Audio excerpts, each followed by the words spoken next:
Mr.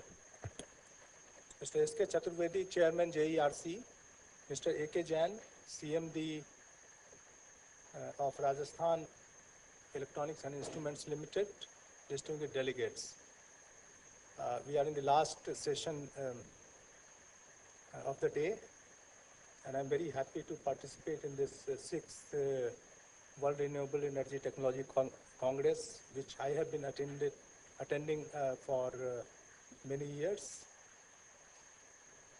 I would like to thank at the beginning Dr. Satish Agnihotri, the honorary chairperson of the Congress, and Dr. Anil Garg, the man behind the whole initiative, for inviting me to this event, and also congratulate them for organizing this important event. I have missed my one responsibility which I was supposed to perform.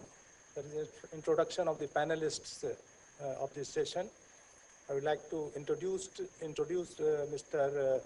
S.K. Chaturvedi, Chairman, Joint Electricity Regulatory Commission for Union Territories and Goa.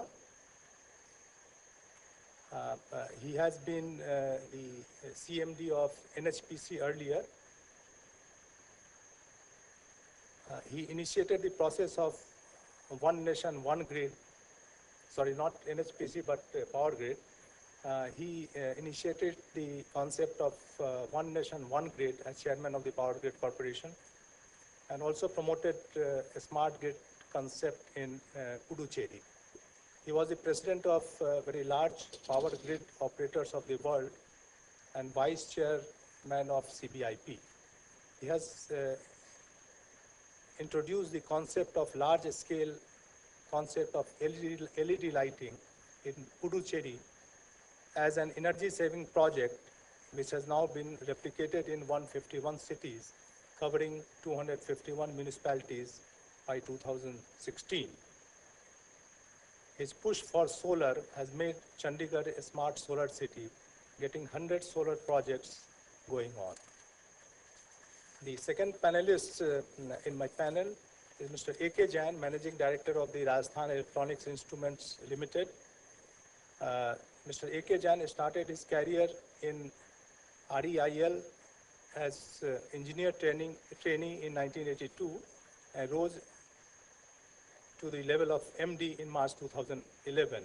He obtained his BE degree from MNIT Jaipur. Under his vision and leadership, REIL is moving towards sustained growth through product enhancements and cost reductions, expansion in its reach, diversifications, absorption of new technologies, manpower skill upgradation, organizational harmony, industrial relations, corporate governance, and corporate social responsibility.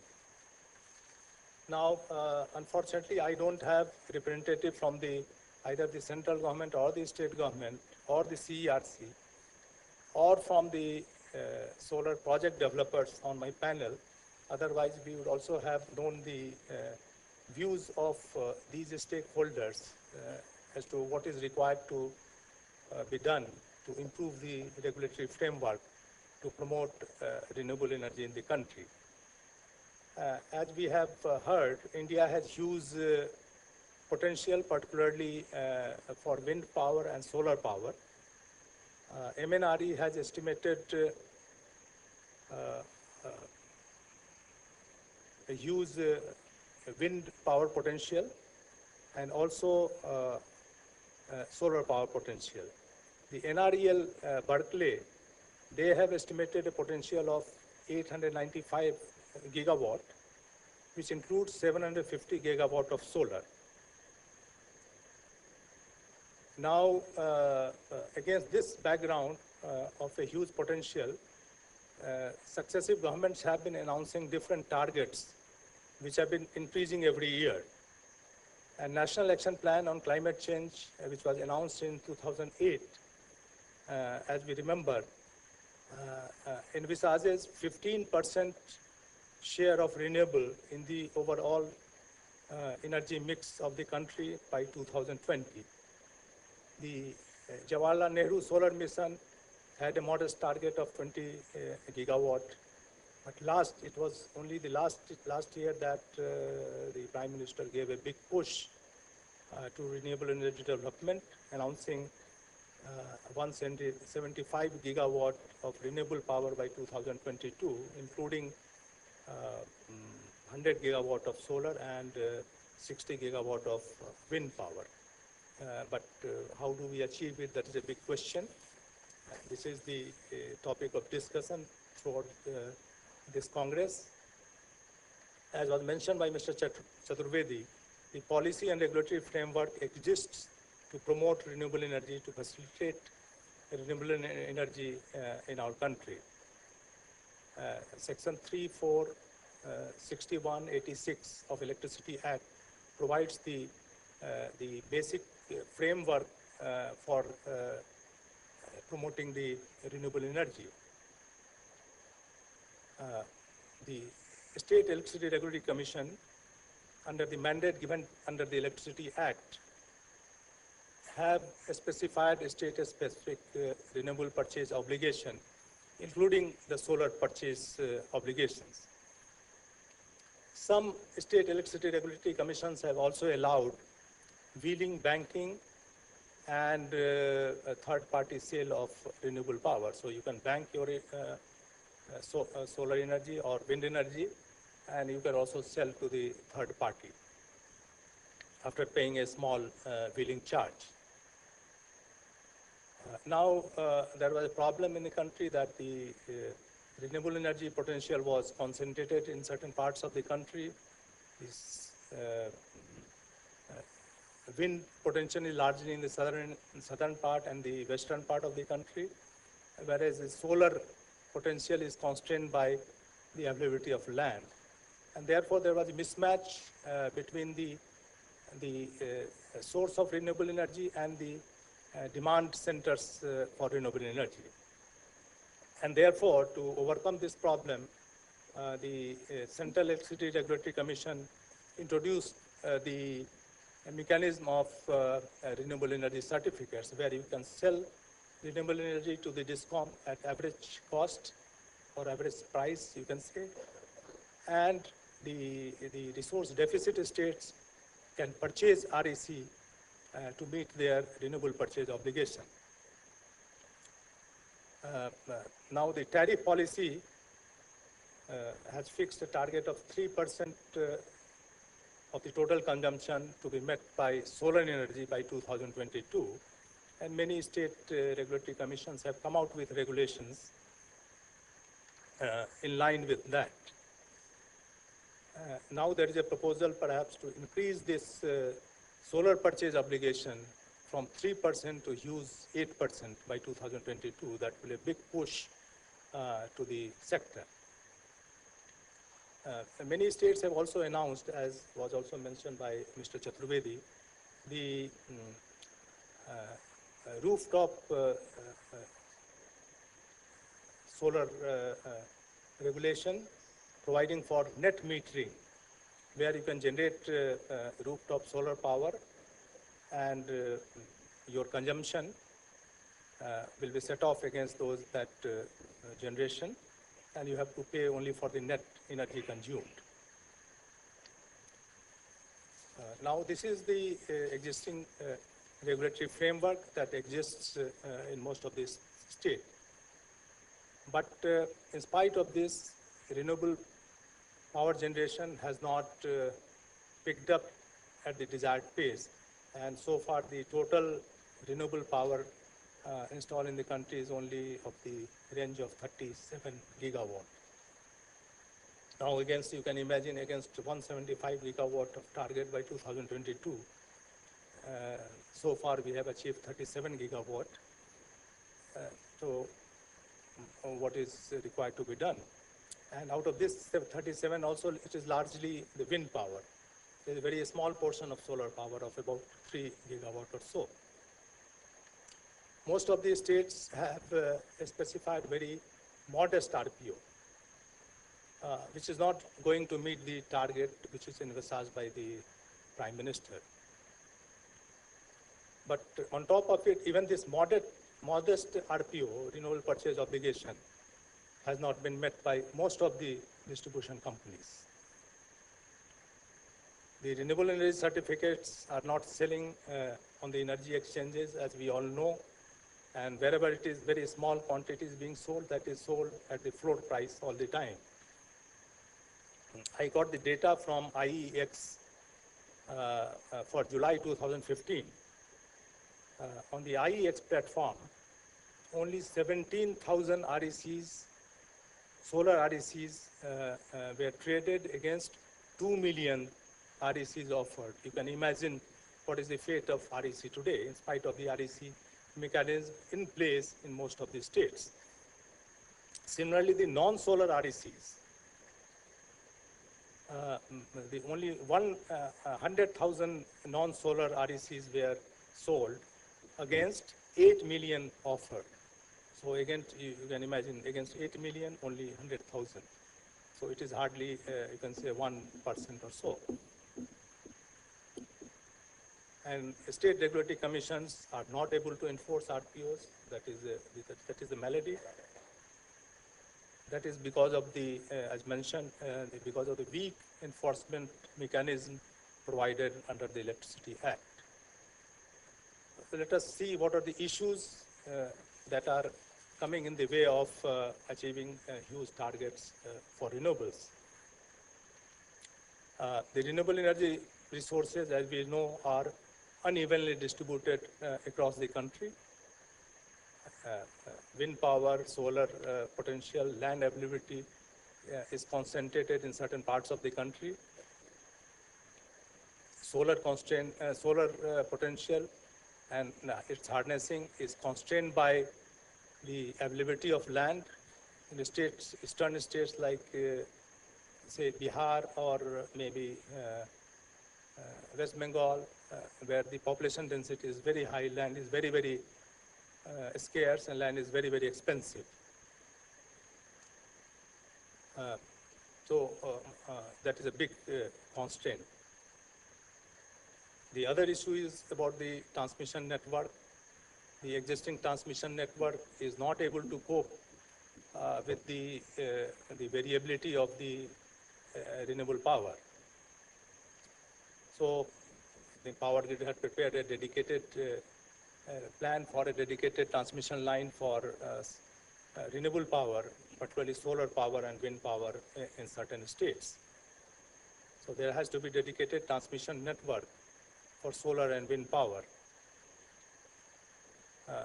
But you know, if you have dedicated network, it is bound to be utilized inadequately.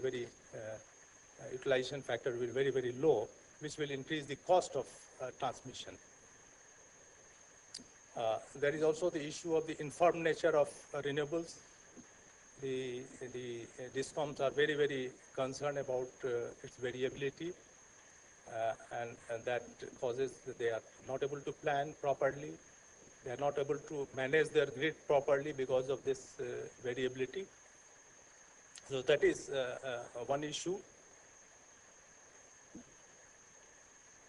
And this requires, if you have sudden influx of renewable power, you have to back down your conventional power stations, which means that the capacity utilization or PLF of the conventional power station will also be very low, and the tariff is bound to rise. Now DISCOMs, you know the financial health of DISCOMs. They are not able to sustain even the conventional power. So the increase in the tariff, they are finding it very, very difficult to cope with. Then recently a new issue has come, that is the providing the level playing field for renewable, between the renewable powers, because renewable power of generated by plants of different vintage have different tariffs. How do we reconcile that? Then the renewable power from different sources, from wind or biomass, the tariff has to be different. How do we cope with that? Because the DISCOMs will like to buy the cheapest power. So maybe some of the technologies may not pick up at all. So we have to provide some mechanism, and Central Electricity Regulatory Commission has come up with some mechanism for vintage multiplier or technology multiplier, and I'm told that the proposed electricity bill and then the tariff policy is going to provide for vintage multiplier and the technology multiplier. So in view of all these constraints, we have the background of the potential, the targets, and the constraints, what is required to be done. So that's my perception and my view that the following steps may improve the situation. First thing is that the RPO has to be increased. The present level of RPO is not going to achieve anything near the target announced by the Prime Minister. So we have to increase the RPO very, very substantially. That regulatory mechanism is required. Then there is also a proposal to blend the fossil fuel-based power with renewable power. NTPC has done something in the past, but it has to be done in a big way. So if you blend renewable power, particularly solar power, with thermal power, then people will, and the DISCOMs will be bound to purchase the mix of power, and there will be a pooling of the tariff. And for this, perhaps the Electricity Act has to be amended, because currently only the consumers have the obligation, the distribution company has the obligation. Now the generators will have to have some obligation to blend renewable power. Then there is also a proposal to exempt renewable power from interstate transmission charges. This is very, very helpful, because currently the interstate transmission of renewable power is very, very small. And if we want to actually transmit renewable power from one state to the other to address the issue of variability, then perhaps this will be a good step to exempt the renewable energy based power from interstate transmission charges.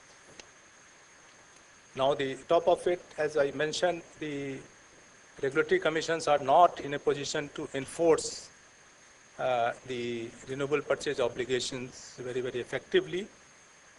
So there is a need to institute a strong enforcement regulatory framework by increasing the penalty. Currently, as you know, the penalty for non-compliance of the direction of the Commission or non-compliance of any provision of the law is only ₹1 lakh. You can imagine for a DISCOM whose turnover is thousands of crores, what is the value of ₹1 lakh? So he is willing to pay ₹1 lakh fine and not comply with the RPO. So the proposed bill, I think, proposes to increase this to 1 crore. I think that is also will be inadequate, but at least there will be some deterrent to the DISCOMs. Some SERCs, also the Bihar Regulatory Commission, has provided for deposit of a penal amount linked to the non-compliance, quantum of non-compliance, and the forbearance price of renewables fixed by the Central Electricity Regulatory Commission. That amount to be deposited in a separate fund, and that fund can be used either for purchase of REC or for providing evacuation facility for the new renewable power projects. And in Bihar also, in last 2 tariff orders, we have provided that amount. So the amount linked to the level of non-compliance, whatever is the shortfall in meeting the RPO, that multiplied by the forbearance price of the renewable is the penal amount which is deposited in a separate account.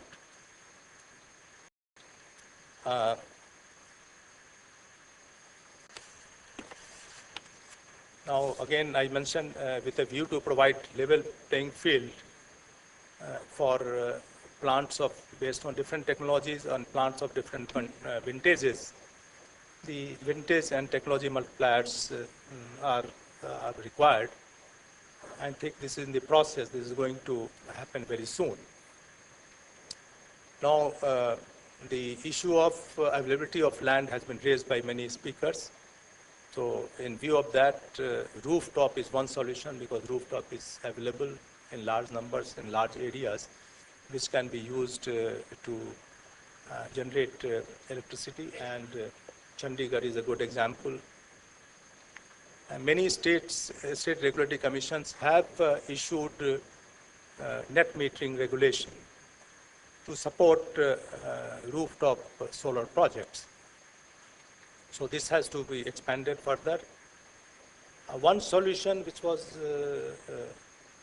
given in the last session is to promote off-grid renewable energy projects for rural electrification. As we know, though on paper more than 96% of villages are electrified, but if we go to the households level, I think a large number of households, I think of the range of 30 to 40%, they are still not grid connected.